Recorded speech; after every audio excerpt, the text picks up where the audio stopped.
What would you do if you were told you would die tomorrow in exactly 24 hours?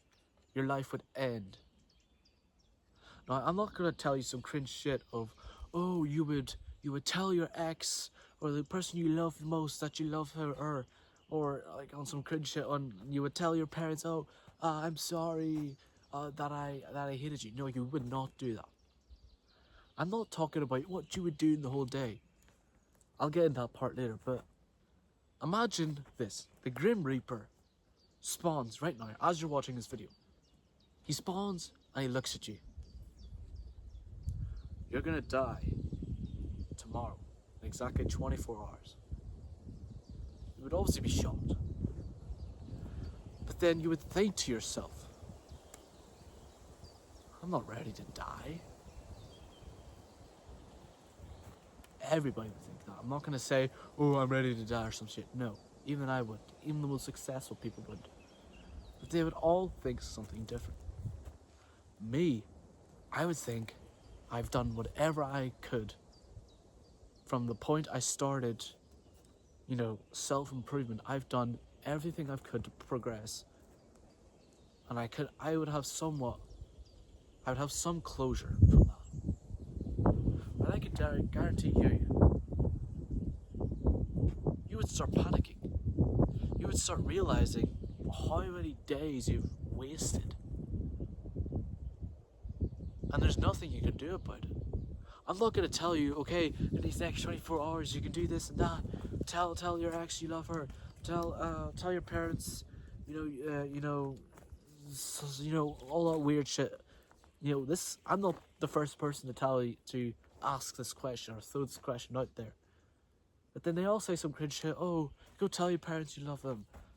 Go ask that girl out. No, fuck that. No one would actually think that. No, only really cringe people would do that. You would think to yourself, what have I done with my life? Why have I not decided to do the things I said I would? The amount of days I've wasted just dicking around, acting like life is eternal. Like the right day would come and suddenly everything would go to plan. But no, you're gonna die tomorrow, and there's nothing to show for your life. You have nothing to prove that your life was somewhat fulfilling. You have no proof that you really put some effort into your life. You have no proof that you were grateful for the life that you were given. Whether you believe in religion or not, you were still given this life. Either by the universe if you don't believe in religion, or by God, by Allah, by Jesus. Not Jesus, that's wrong.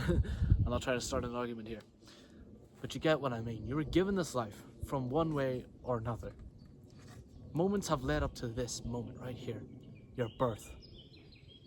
You were given this life. Sure, we're all gonna die anyway, but might as well use this life to our extent. Might as well use this life and have something we can be proud of.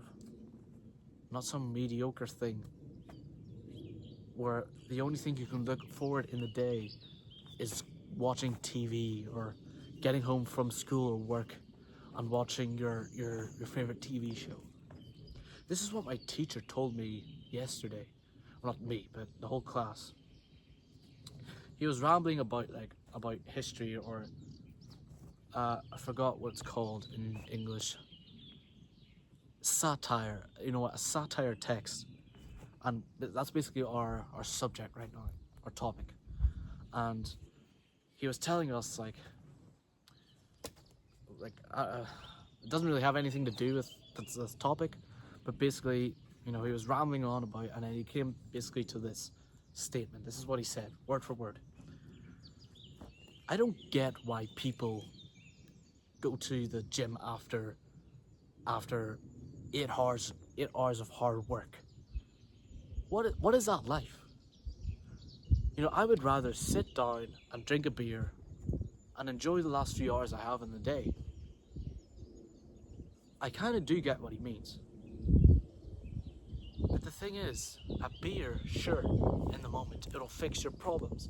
You'll forget about it. You'll appreciate the cold beer. You'll appreciate the softness of your couch, and you'll appreciate how funny your TV show is. But as soon as the beer runs out, as soon as you have to turn off the TV to go to bed, you'll realize that your life is still shit. You'll realize that you have to go to work tomorrow and work another 8 hours. What is that life? Like, okay, you literally completely contradicted yourself. What is that life? What do you mean you want to enjoy your life? Of course, everybody wants to enjoy their life. But sitting down with a beer, how is that doing anything for you? How? How is that doing anything? Because I wanted to argue with the teacher, right? But I've learned arguing with teachers or people above you, it doesn't do you good, bro. It does not do you good. Learn from me. You should have a life you're proud of, and not crave some cheap dopamine that just clouds what is really wrong with your life. Saying, okay, after 8 hours of hard work, all I want to do is sit down and drink a beer while I'm watching my TV, while I cuddle my wife. Sure, that might be a good life. I mean, I can't lie. I want to cuddle. I want to have a wife to cuddle with. Everybody does. Even if you're Red Pill, I'm Red Pill. I would consider myself Red Pill. Any Red Pill guy would rather to be blue pilled. I'm not believing it for 1 second. Every guy wants to be blue pill in some way. They just want to cuddle up with their wife, or with their wife if they had one, and just give them everything they have. That's what I would do, but obviously I know now that women do not want that. Bruh.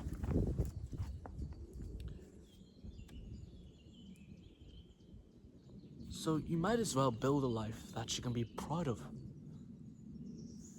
If the Grim Reaper were to come, spawn right this moment and tell you that you would die in 24 hours, if you can, in the first maybe 5 minutes of you hearing this, you're obviously going to think, you're not going to go out and start panicking. Maybe you'll panic in the first 5 minutes, 10 minutes. But then you'll probably calm down and you'll sit down and really you'll reflect. If what you reflect is, oh God, I've wasted so many days, I've done nothing. Nothing I said I wanted to do I've done nothing. I've done nothing I said I wanted to do. If that's what you would think, you have some work to do.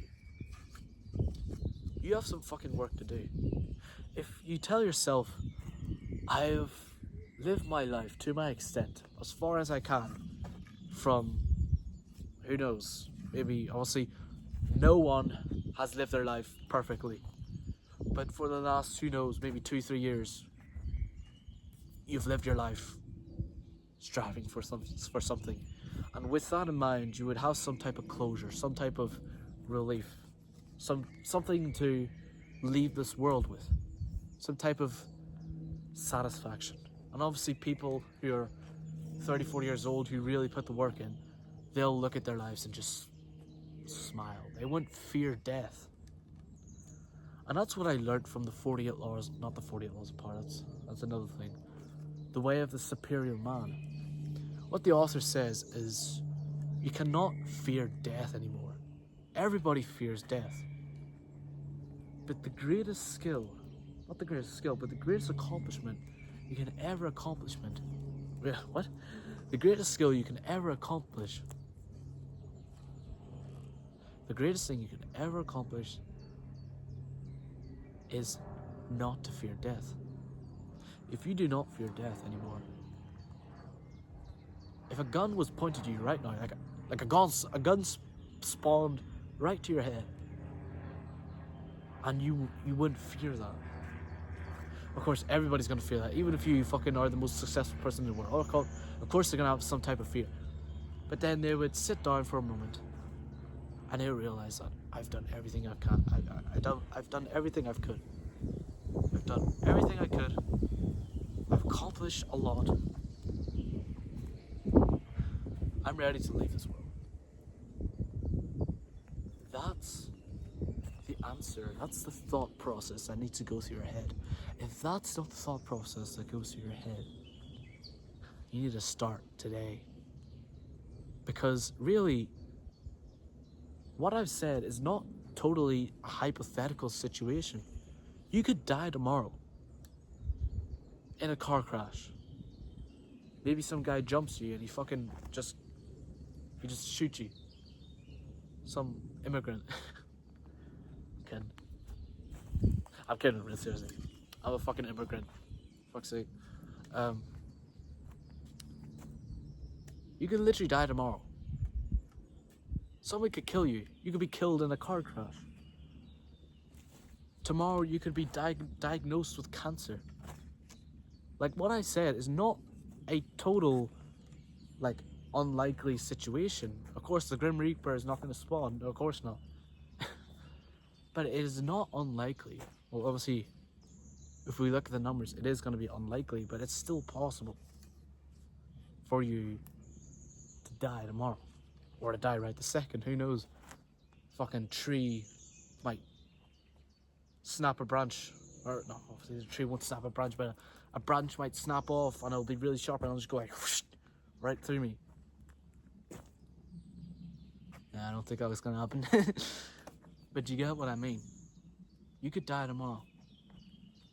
And let's say, people say that your life flashes before your eyes before you die. And if all you can remember is the regret you feel, if all that flashes through your head is the moments that you didn't take that chance, then that's not a life you want to live. That's not a life you want to live. I mean, we've seen it in a lot of people. Maybe your parents, your teachers. One of my teachers, they're all alcoholics. Oh my god. Sometimes they just ramble on about how shit their life is, how many chances they didn't take, how shit their life is. Oh, that's the teacher, exactly what I'm talking about. The guy says, I would rather live my life, not going to the gym, fuck the gym, bosses are fake, and drink a beer after work. Bro, that's just cope. You're coping for what you didn't really, for what you really wanted to do. I mean, he says he wanted to be a teacher, but there's probably something deeper. There's probably something he really, really wanted to do and didn't have the balls to do it. And that's something you will regret. When you're on your deathbed, let's say you obviously die kind of normally. Obviously you get old, get sick. Everybody gets sick when they're old. And they're on their deathbed, they realize, there's not much time left. And if you die, and if you're on your deathbed with just completely negative and regretful thoughts, that's something you cannot change. You can change the mistakes you did in the past. Obviously you wasted probably a lot of time. You've wasted a lot of time in the past, but you still probably have 50, 60 years left ahead of you. Don't let the last, 16, 20 years, let you down. Right now, you can make the first baby step, not first baby step, fucking the first ant step to go to where you want to go. And once I realized this fact, I just started whoosh. I just started working like whoosh. I was like, shit, if I die today, and you have that flashback, I would only feel regret. This is like me 2 years ago. But now, obviously, there's still so many things I want to accomplish. I would say I'm only like 15, maximum 20% there. I definitely still have another good fucking 15, 20 years before I really achieve what I really want to.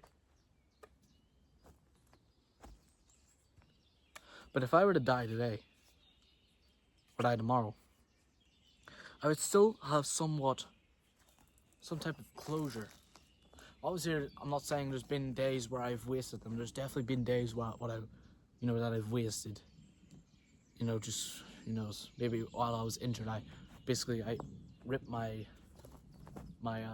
didn't rip it, I partially ripped my tricep tendon, and for the first 2 months it was just basically me whining and saying, oh, life is so bad, life is cruel, I built this physique, now it's fading away. Like, oh, you're just coping, fuck up.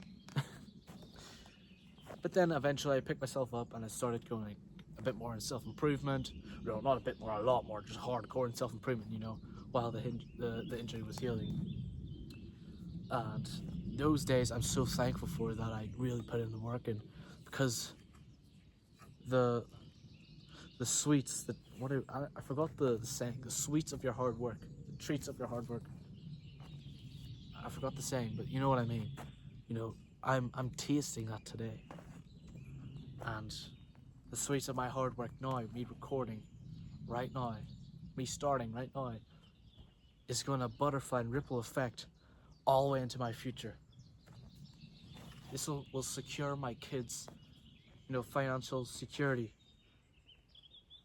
This will ensure that generations ahead of me, that they will succeed. Well, not succeed, obviously. I know that just fucking giving your kids money is not going to do them any good. But still, they will still have an advantage.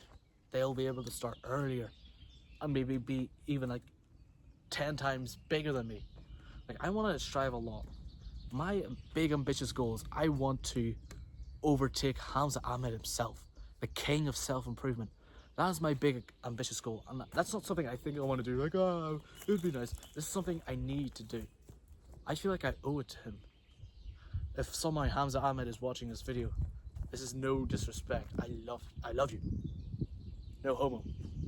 But my big ambitious goal is I want to dethrone you. I don't want to, I will. And I know you'll put up a fight as well. Which, who knows, bro, I might just lose fucking terribly.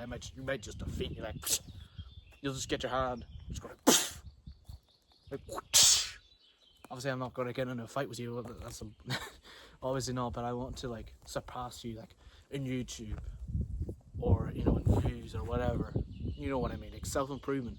I want to inspire, like, 10 times as many as you have inspired. I'm talking Hamza Ahmed right now. That's my big ambitious goal. If I can achieve that, fuck my wife, fuck the kids, I'm ready to die. That's all I want. I just want to inspire as many as possible. Fucking fly.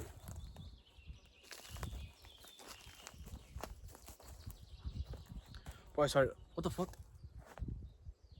Jesus. Oh no.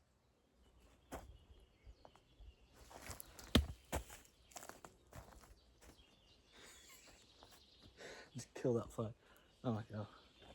Well, where am I? Yeah, Hamza Ahmed. I want to be 10 times more successful than him. I want to inspire 10 times as more as he does.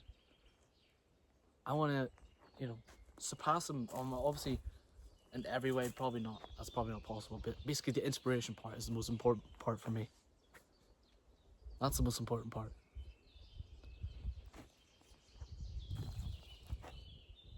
If I can do that, I would be happy to die. If the Grim Reaper showed up, I would just say, bro, take me now. Like, I'm done. That's me done. That's my purpose on this earth. But I hope you get what I mean now. I hope you learned something.